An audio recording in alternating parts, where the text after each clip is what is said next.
Perkasa is, Ibrahim Ali is a communication genius. I mean, I call him like that, and I want to keep on that because first, that's going to make him really happy.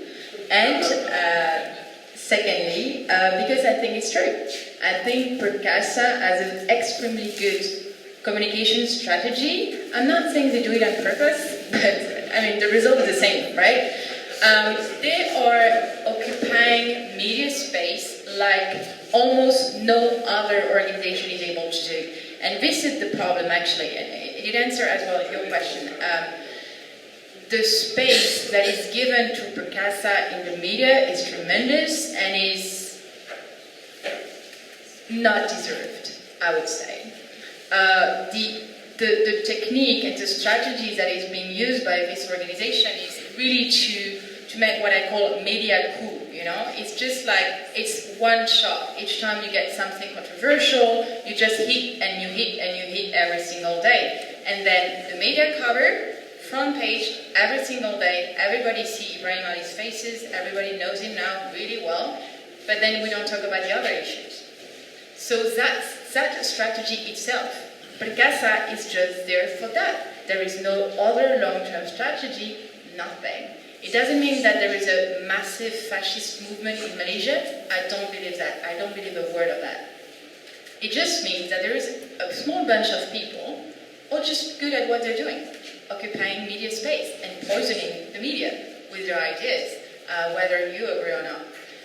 So what can be done, and then it linked to the other question, I think, the media have a responsibility, if I may say that, and I think they should take responsibility for this kind of publication as well, and maybe give a little less space to these kind of NGOs.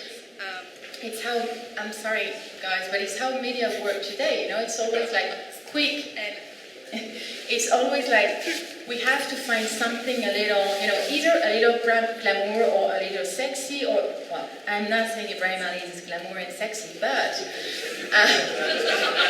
is it? What do you think? You see, that's the point, Sex sells, but in Malaysia you can't have sex. So we have Ibrahim Ali.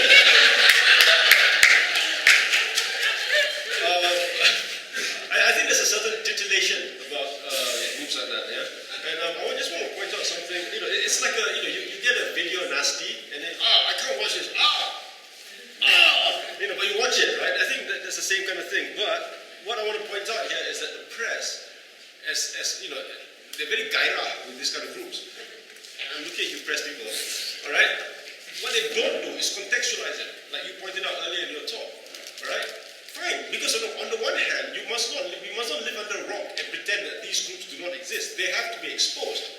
But on the other hand, there's zero contextualization.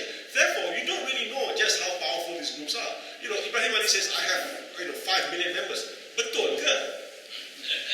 Where is the study? Where is the investigative journalism to show that this is not true? Okay, so it's not. We have to talk about that. But the trouble is, it's too much, there's no contextualization, there's too much sensationalization.